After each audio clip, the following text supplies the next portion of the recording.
निधि ma'am, आपके हर video बहुत ही प्रेरणादायक और जानकारी से भरे होते हैं।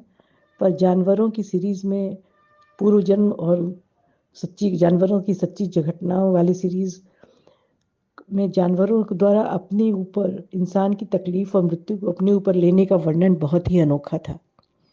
और अंत तक पहुँचते-पहुँचते तो मैं हैरान ही रह गई। बिल्कुल ऐसा ही जो आप बता रही हैं, ऐसा ही अनुभव मेरी माँ का रहा था। और आपने और कई हमारे साथियों ने कमेंट के माध्यम से अपना अनुभव शेयर करने के लिए कहा और मैं रोक नहीं पाई। मेरी छोटी बहन की का वैवाहिक जीवन कुछ अच्छा नहीं चल रहा था। अपने घर वालों से और पति से अचानक वो बहुत मायूस हो गई। अपना जीवन समाप्त करने तक की सोचने लगी। माँ उसे घर ले आई, उसकी देखभाल करने लगी। पर एक दिन वो इतनी निराश हुई कि उसने कुछ कीटनाशक पदार्थ ले लिया, खा लिया और जीवन समाप्त करने पर लग गई।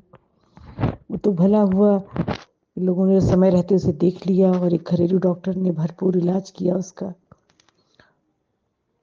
वो बच गई और सही सलामत है।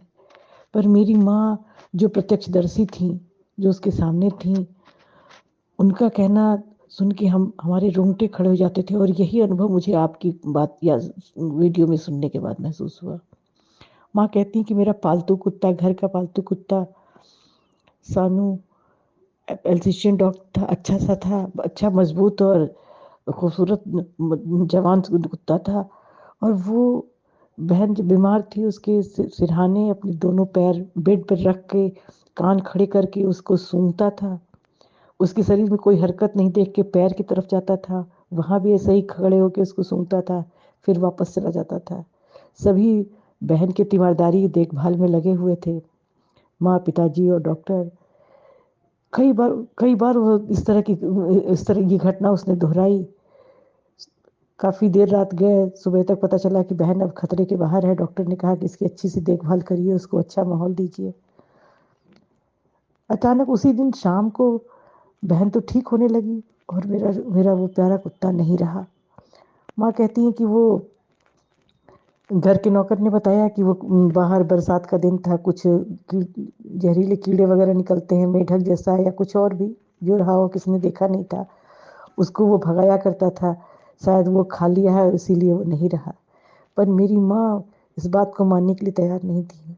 उनका कहना था कि वो उसने बहन की मौत को अपने सिर पे ले लिया, अपने ऊपर लेकर वो चला गया। कई चक्कर उसने लगभग फेरे की तरह लगाया था, पर दरवाजे से एक तरफ से घुसता, दूसरी तरफ से उसका एक बार सिर सूंघता, फिर पैर सूंघता और फिर बाहर निकल जाता था।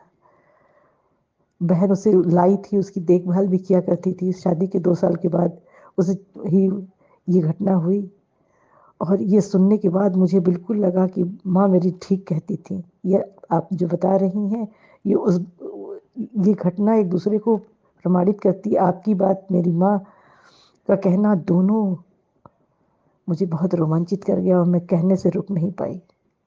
मैं ज्योति तिवारी।